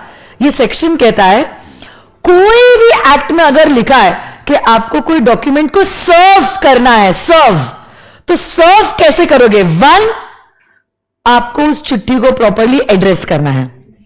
2, you're supposed to prepay whatever money you're supposed to give for the transportation of that letter. And 3, you are suppose to post it by registered post, ताकि आपके पास एटलीस्ट प्रूफ रहे कि आपने चिट्ठी को भेजा है। ये जनरल रूल है। मैं वापस से कह रही हूं, जीसीए तब अट्रैक्ट होगा अगर आपका एक्ट साइलेंट है। बताओ, अगर आपका एक्ट कह रहा है कि हम चाहते हैं इस केस में आप चिट्ठी दो only by registered post acknowledgement due, act कह रहा है चिट्ठी को भेजो only by registered post acknowledgement due, और आपने चिट्ठी को भेज दिया by registered post, notice valid और इनवैलिड? Why invalid? जीसीए तो कह रहा है रजिस्टर्ड पोस्ट से भेजो, हमने रजिस्टर्ड पोस्ट से भेजा है, क्यों इनवैलिड? क्योंकि एक्ट स्पेसिफिकली कहता है चिट्ठी को आप भेजो through registered post acknowledgement due. Act अगर साइलेंट है तो ही आप जीसीए फॉलो करते हो, और जीसीए कहता है रजिस्टर्ड पोस्ट।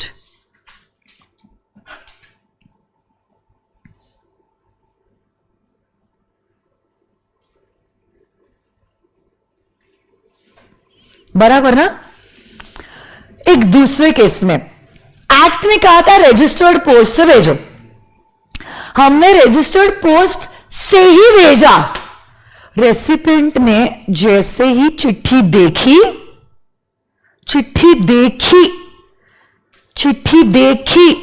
मतलब क्या, उसको चिट्ठी रिसीव हो गई है, उसने रिफ्यूज किया टू एक्सेप्ट द नोटिस। एक मिनट, कुछ बच्चों के बार बार कॉल आ रहा है, जस्ट चेक वर्चुअली सब कुछ करेक्ट है क्या? हेलो,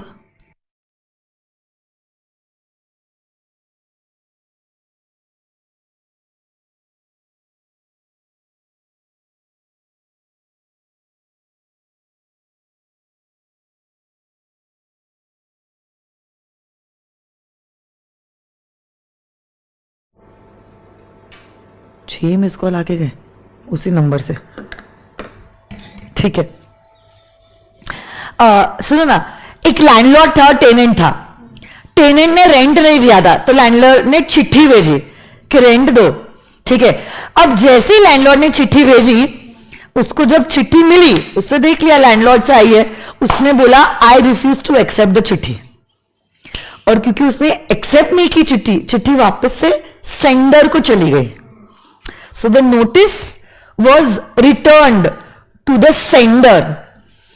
अब क्या हुआ, इस बंदे ने, टेनेंट ने तो रेंट नहीं दिया, तो लैंडलॉर्ड ने टेनेंट के अगेंस्ट केस फाइल कर लिया।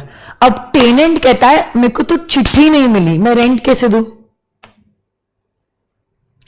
तो क्या service of this notice was proper और नॉट प्रॉपर?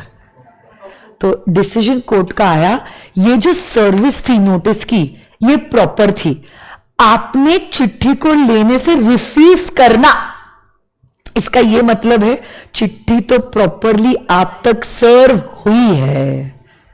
तो यहां पे गलती लैंडलॉर्ड की है, और माना गया ये जो सर्विस ऑफ डॉक्यूमेंट है, हाँ मैंने क्या कहा, sorry, my bad, my mistake, गलती यहां पे टेनेंट की है।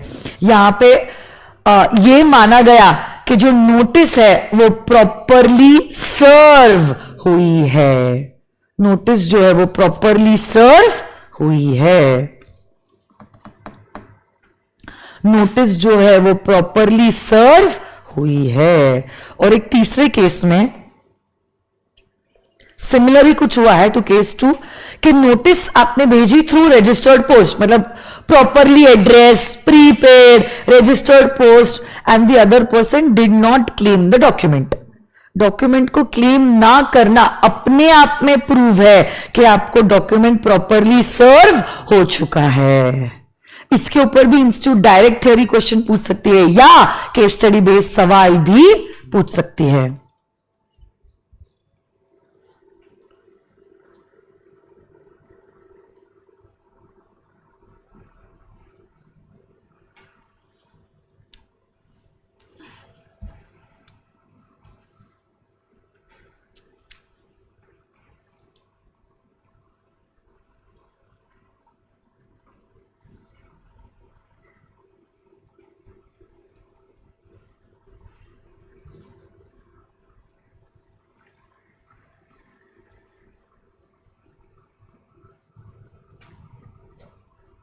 हो गया?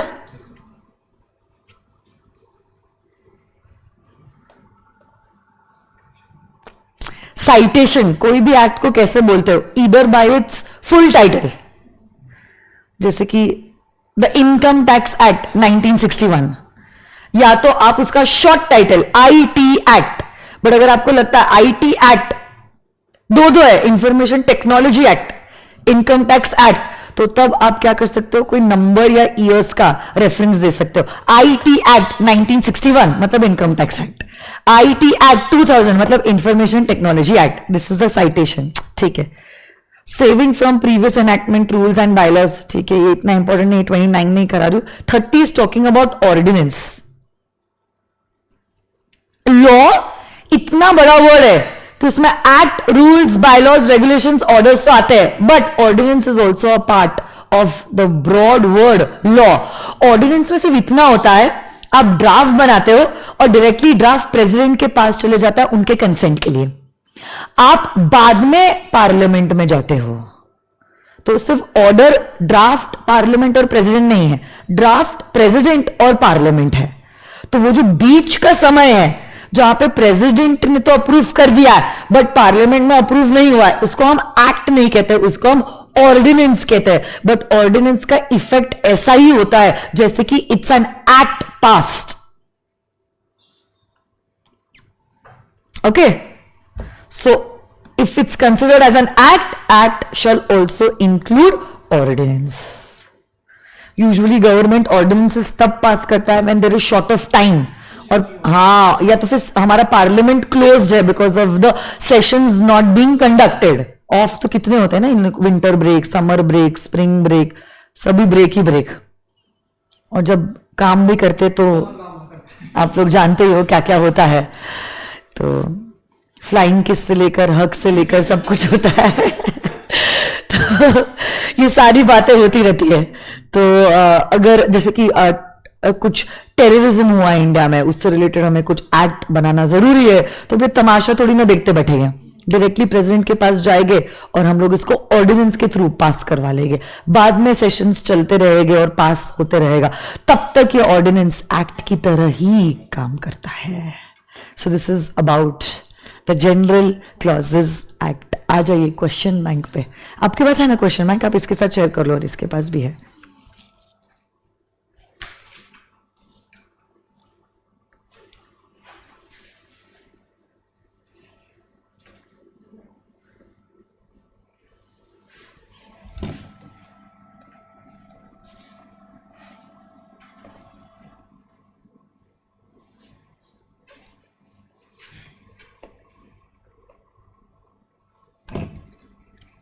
मैंने आधे से ज्यादा क्वेश्चंस आपके साथ डिस्कस ऑलरेडी कर दिए हैं, जैसे कि ये वाला क्वेश्चन आपको समझ में आ जाएगा।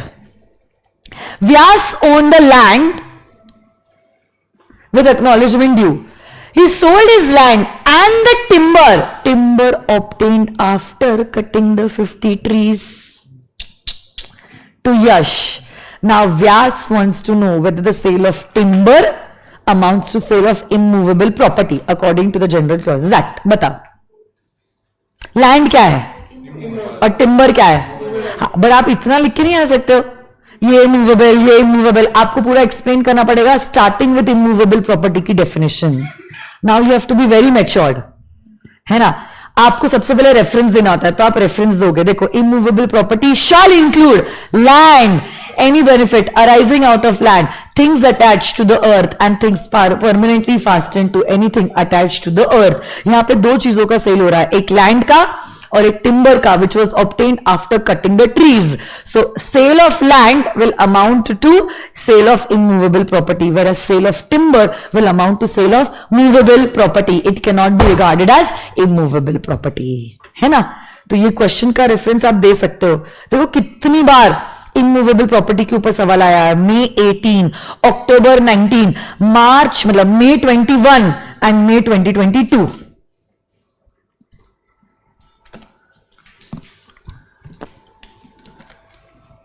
और प्लस आईसीआई के मॉड्यूल में भी ये क्वेश्चन है।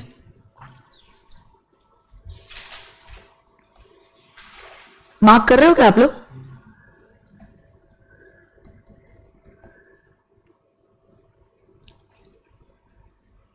लैंड इमूवेबल है बट टिम्बर क्या है, मूवेबल है।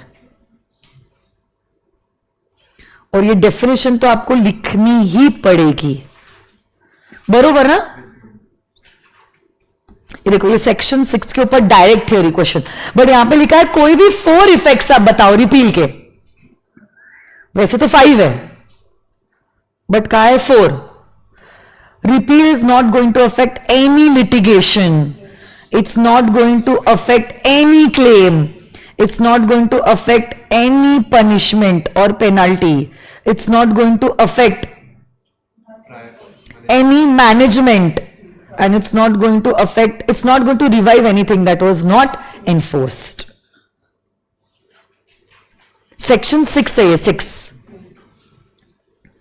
फिर क्वेश्चन 3 देखो जो अभी हमने किया, एक्सप्लेन कीजिए meaning of service by post. 3 points इसमें कवर करना जरूरी है, 3 पॉइंट्स। एक, it should be properly addressed, you should prepay it and you should post it by registered post. एक एक 2-2 मार्क के छोटे छोटे क्वेश्चन है ये।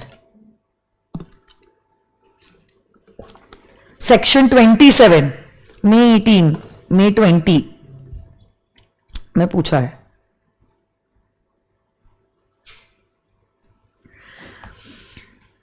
एजीएम हुई थी 27 सितंबर को और इसी एजीएम में डिविडेंड डिक्लेयर हुआ है। अब आपको बताना है डिविडेंड कितने दिनों में डिक्लेयर होना चाहिए और कितने दिनों में ये अनपेड डिविडेंड आपको ट्रांसफर करना है into the unpaid dividend account. तो वो 7 डेज है, बट अभी वो फ्रॉम और टू आ जाता है। Exclude first day in the series, include the last day in the series, क्योंकि ये क्वेश्चन दिया है जीसीए का, इसलिए आपको वो सारा रेफरेंस यहां पे डालना पड़ेगा।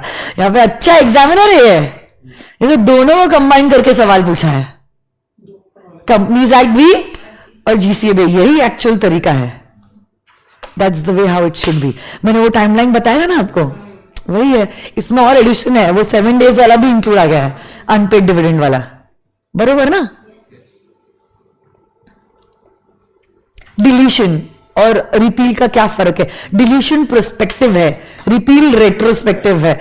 डिलीट जड़ से उखाड़ के फेंक देना, मानना जैसे कि ये कभी प्रोविजन एक्ट में था ही नहीं, पूरा वाइप आउट कर दे रहे हो, जैसे कि it never existed in the world of law, that is repeal.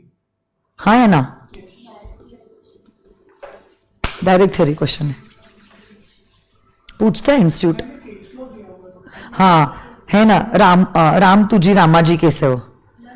हाँ, नवरंगपुरा घाम धर्मादा मिलकर ट्रस्ट वर्सेस राम तुझी रमाजी केस, क्योंकि I think it's a supreme court decision, supreme court का ही केस है ना टेक्स्ट बुक आपके पास, आई थिंक हाँ, बट ये उसमें ये डिसाइड हुआ था कि रिपील और डिलीशन दोनों अलग अलग है, क्योंकि सेक्शन 6 तो उतना ही कहता है कि repeal will not be affected in these 5 cases, but repeal और डिलीशन अलग अलग है। ये सेक्शन नहीं कहता है, ये राम तुझी रामाजी केस में हुआ है, आरएम तुझी रमाजी, बस हो गया, सिर्फ केसलो का नाम लिखना है, दैट्स इट। केसलो का नाम ही बहुत काफी, इतना कुछ लिखने की जरूरत नहीं, कौन सी बुक, कौन सा साल और कौन सा केस नंबर। वो बुक का नहीं, बुक रहती, बहुत सारी हैंडआउट्स और बुक्स मिलती है, उसका है वो। ये देखो, ये सेक्शन 23 जो हमने आपके साथ डिस्कस किया था, रूल्स कैसे बनते हैं भाई। नवंबर 18 में डायरेक्ट थ्योरी क्वेश्चन, वो जो 5 पॉइंट्स का फोटो लिया ना आपने, वही है ये। कोई भी एक्ट कमेंस कब होता है? सेक्शन नंबर 7, आपने जब नोटिफाई किया है ऑफिशियल गैजेट में, वहां पे आप डेट लिखते हो। डेट नहीं लिखा है तो जिस दिन नोटिफाई किया है वो भी नहीं हुआ है, तो जिस दिन आपको प्रेसिडेंट या गवर्नर जनरल का कंसेंट मिला है। कंसेंट मतलब ये एसेंट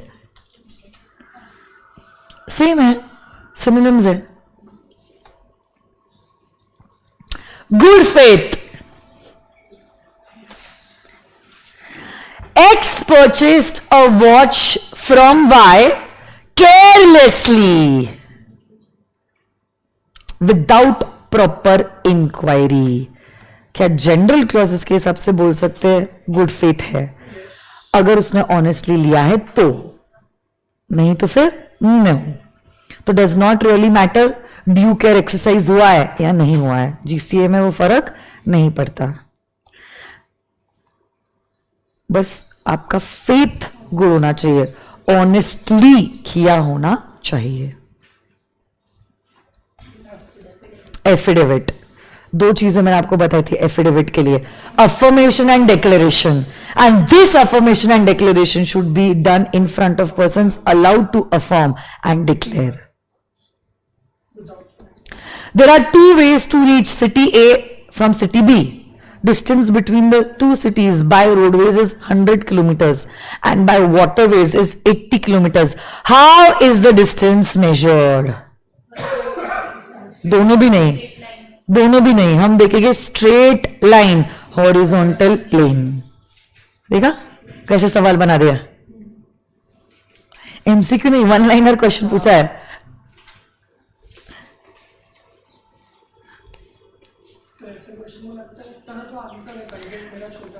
नहीं नहीं, बट ऐसा नहीं होता है. सेक्शन ही उतना है, आप क्या करोगे अभी, सेक्शन थोड़ी ना बनाओगे.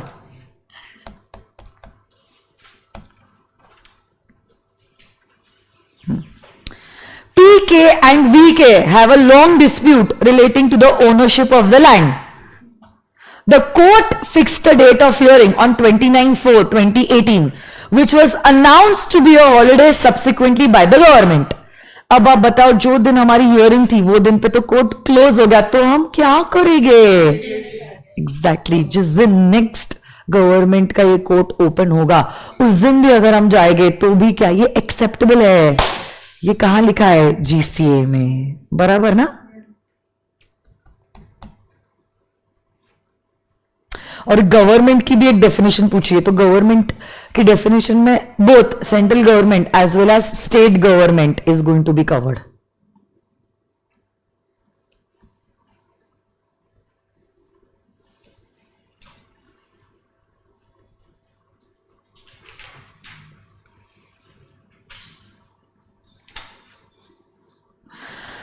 वैलिड और invalid insurance policy. Insurance policy, insurance समझते हैं आपको, कॉन्ट्रैक्ट ऑफ इंडेमनिटी, कोई चीज का इंश्योरेंस लेना, अगर नुकसान हो हम नुकसान की भरपाई करेंगे, which is covering N immovable property. तो ये इंश्योरेंस प्रॉपर्टी भी माना गया टू बी इमूवेबल प्रॉपर्टी. एक मिनट, आंसर मत देखो. मैंने मेरी ऑफिस का इंश्योरेंस लिया है फायर के लिए, ऑफिस इमूवेबल प्रॉपर्टी है, बट जो इंश्योरेंस में लेती हो वो मूवेबल प्रॉपर्टी है एंड ट्रांसफरेबल भी है. हम लोग कौन से एसेट की बात कर रहे हैं, ऑफिस की नहीं, हम बात कर रहे हैं इंश्योरेंस पॉलिसी की. इंश्योरेंस पॉलिसी मूवेबल है एज वेल एज ट्रांसफरेबल है. पॉलिसी, और ये हमने डिस्कस किया था, bullocks shall include cows. No, no, no, no. अगर एक वर्ड है जो दोनों जेंडर को केटर करता है बट हमने एक स्पेसिफिक वर्ड को ही इस्तेमाल किया है तो फिर हमारा male will not include the females. तो ये स्टेटमेंट भी वैलिड नहीं है. Bullocks could not be interpreted to include the word cows. What is the meaning of the word financial year? बस ऐसा सवाल पूछ ले institute. Financial year is the year starting from 1st of April ending on 31st of March. And how is it different from calendar year? बताओ. Calendar year is the year which starts from 1st of January ending on 31st of December. Okay. So इसके ऊपर institute ने जब questions पूछे हैं, ये जो question पूछे हैं ये केस स्टडी में बना है, बट आंसर एक्चुअली जो है वो थ्योरी ही आंसर रहेगा. ये कुछ डेफिनेशंस है जो आईसीआई ने पूछे हैं. रूल्स, ओथ और पर्सन, ये आपको रीड करनी पड़ेगी एज होमवर्क। मैंने सारे डेफिनेशंस को कवर नहीं किया है, बट जो सारे इंपॉर्टेंट डेफिनेशंस है हमने ये सेशन में कवर किया है। एक बार आप रीड करो। हाँ, 1 मिनट।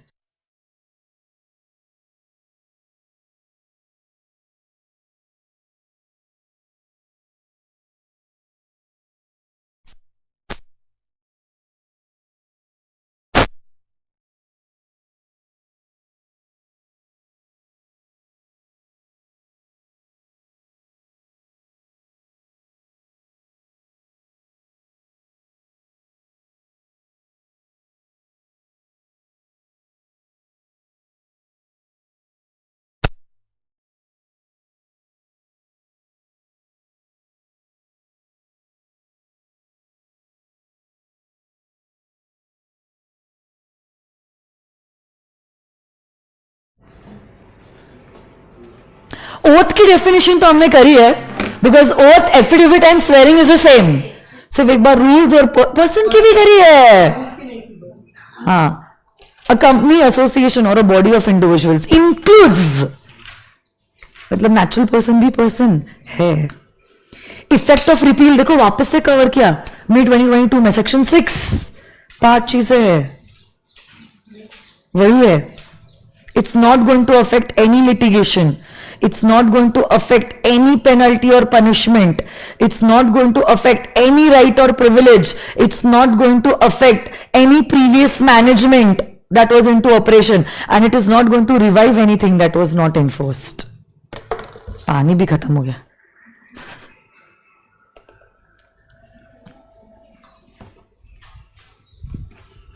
कंटिन्यूसली बोलते ना, 11:15 से बोल ही रही हो ना, ऐसे सूखा सूखा लगता है थ्रोट।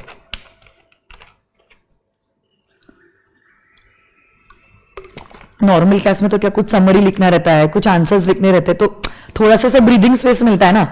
यहां पे तो देयर इज नथिंग, ऐसे कंटिन्यूसली बोलो बोलो बोलो बोलो बोलो। ये वापस से वो रूल्स के बारे में है, एक बार आप गो थ्रू कर देना। रूल्स के लिए उन्होंने स्पेसिफिकली क्वेश्चन पूछा है through a case study based question. It's a good question. मई 2022 में 4 मार्क के लिए ये सवाल पूछा था। इट्स अ गुड क्वेश्चन, आप गो थ्रू करो। यहां पे पर उन्होंने डायरेक्टली नहीं बोला है रूल्स कैसे बनते हैं, उन्होंने पूरी कहानी बनाई है कि एमसीए को ऑफिशियल गैजेट में रूल्स पब्लिश करने हैं तो कैसे क्या प्रपोज करेंगे, कहां पब्लिश करेंगे, क्या चेंजेस किए जा सकते हैं। तो आप लोग जानते हो ऑब्जेक्शंस रेज किए जा सकते हैं बाय द अफेक्टेड पार्टीज। तो उन्होंने बेसिकली वो 5 पॉइंट्स को ही जवाब की तरह मांगा है, बट एज केसेस। एक बार ये रीड करके आना, बहुत मस्त क्वेश्चन है, question number 16। It's a good question. अब देखो वापस से 27 के ऊपर सवाल पूछा है। ये देखो, a notice that was required to be sent by registered post acknowledgement due, case 1 जो मैंने डिस्कस किया था, it was sent by registered post. क्या ये नोटिस जो सर्व की है वैलिड और invalid? But general clauses act तो कहता है रजिस्टर्ड पोस्ट से भेजो। हाँ, अगर आपकी एक्ट स्पेसिफिकली डिमांड करती है रजिस्टर्ड पोस्ट एक्नॉलेजमेंट ड्यू, आपको उसी तरह से भेजना होगा।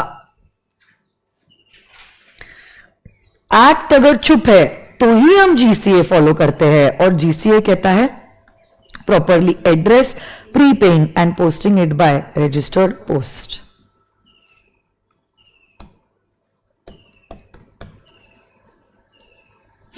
ये जो केस है उसका नाम था United Commercial Bank versus Bhimsen Makhija, जहां पे एक्ट में लिखा था आप भेजो by registered post acknowledgement due, but आपने भेजा रजिस्टर्ड पोस्ट से। वैलिड नहीं था ये सर्विस, बिकॉज एक्ट अगर स्पेसिफिकली डिमांड कुछ करती, you need to follow the act. GCA will only be referred if your act is silent, और वही कंक्लूड हुआ in United Commercial Bank versus Bhimsen Makhija. अब देखो, राम एक एडवोकेट है, उन्होंने कुछ तो फ्रॉड किया, एंड राम का ये जो फ्रॉड था, it was a fraud under 2 acts, advocates act and the income tax act. Will Ram B punishable under both the acts? तो क्यों नो, जीसीए एक्ट कहता है कोई भी ऑफेंस अगर आपने कमिट किया है under 2 or more acts, offender shall be liable to be punished under either of the acts, but shall not be punished twice for the same offense. आपको पता होना चाहिए ना, जो थियोरी हम लोग पिछले 3 घंटे से कर रहे हैं उनके ऊपर सवाल कैसे पूछता है ACI। समझ रहे हो आप?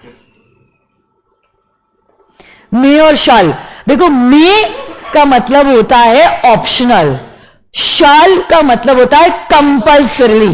बट अगर एक से कभी कभार ऐसा हो सकता है मे इज इंटरप्रेटेड एज शाल, जैसे section 3 of the companies act, a company may be incorporated for any lawful purpose. यहां पे हम मे नहीं कहना चाहते हैं, यहां पे हम कहना चाहते हैं शाल, एक्सेप्शनल रूल iOS में आपने पढ़ा होगा। बट अगर एक ही सेंटेंस में मे और शाल दोनों वर्ड्स को अगर इंटरप्रेट किया गया, may shall be read as may and shall be read as shall, तो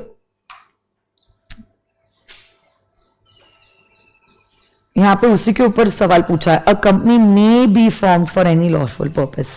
अब ये मे को मे पढ़ेगे या क्या मे को शाल पढ़ेगे? मे को शाल पढ़ेगे। ये आप iOS से भी रिफर करके जवाब दे सकते थे।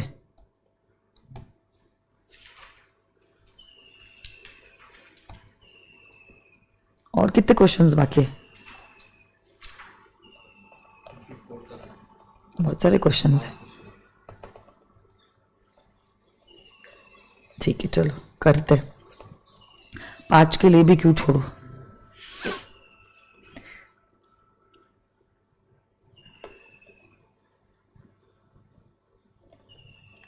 यहां पे कहा गया है इनकम टैक्स एक्ट का सेक्शन 2 सबसेक्शन 18 क्लॉज ए में हमने कंपनीज एक्ट 1956 का रेफरेंस दिया है।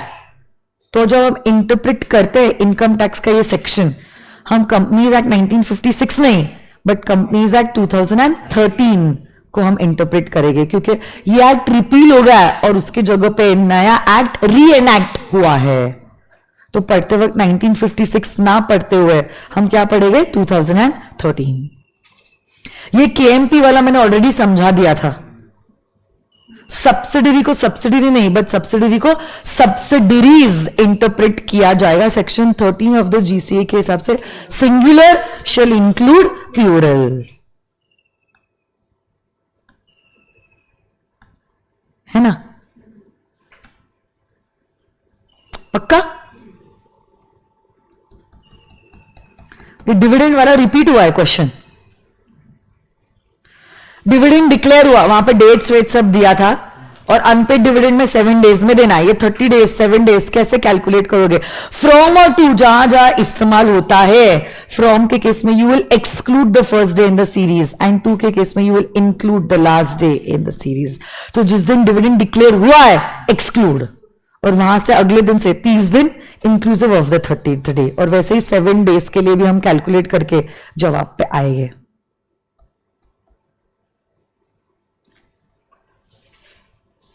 ये मैंने जो आपको कहा था लैंडलॉर्ड और टेनेंट वाला केस, आपने नोटिस ही एक्सेप्ट नहीं की। रजिस्टर्ड पोस्ट से भेजी तो थी बट उसने एक्सेप्ट करने के लिए रिफ्यूज कर दिया। अरे एक्सेप्ट करने के लिए रिफ्यूज कर दिया अपने आप में ये बताता है कि आपने नोटिस जो है प्रॉपरली सर्व करिए। आपके दरवाजे तक आई है ना नोटिस, प्रॉपरली सर्व हो चुकी है। इसमें टेनेंट की गलती है, लैंडलॉर्ड की गलती नहीं है। नवंबर 2022 में 3 मार्क के लिए सवाल पूछा था, डिस्कस किया नहीं? ऑफिशियल गैजेट, इसकी भी डेफिनेशन पूछ ली भाई साहब। Official gazette shall mean official gazette of India or the official gazette of a particular state. ओह ज़ाला, क्या बात है, बेस्ट है। सो ऐसे करके हमारी ये फास्ट ट्रैक बैच जो है वो हो जाती है कंप्लीट। एग्जैक्टली 1 मंथ है आपके एग्जामिनेशन के लिए। अच्छे से पढ़ो, पॉजिटिव माइंडसेट रखो, और मैंने आपके लिए बहुत कुछ प्लान किया है फॉर द कमिंग 1 मंथ जो हम कल बताएंगे, और उस हिसाब से हम लोग साथ साथ में रिवाइज करेंगे, कुछ सॉल्व करेंगे, कुछ जो भी है हम लोग करने वाले हैं। But always stay inspired and stay blessed, and I know you will rock in the examination. और बस पढ़ते जाओ, there is no shortcut to success, this is the only thing that I want to tell you. And अगर आप पास होना चाहते हो मेहनत करते रहो, मेहनत करने वालों की कभी हार नहीं होती है ना। चलो, my wishes are with you, thank you so much, bye bye. Ma'am आपको कवर करने वाले ने अपने पॉइंट्स लिखे थे। वो बताओ, टाइम हो गया इसलिए मैं सोच रही थी क्या करूं, कि उसके बारे में बाद में बात करूं। ठीक है, हम आपको बताएंगे ये सब चीजें, अभी अब आगे करने वाले हैं ना, हम बताएंगे, डोंट वरी, है ना। चलो, see you all, bye bye, lovely teaching you all. Sweet, short and sweet batch थी ये मेरी करियर की। Okay, bye bye, God bless you all. अच्छे लगे तो जरूर बताना दूसरे लोगों को हमारे बारे में। हम कॉम्प्रोमाइज नहीं होने देंगे पढ़ाई, ये 100% गारंटी है। चलो।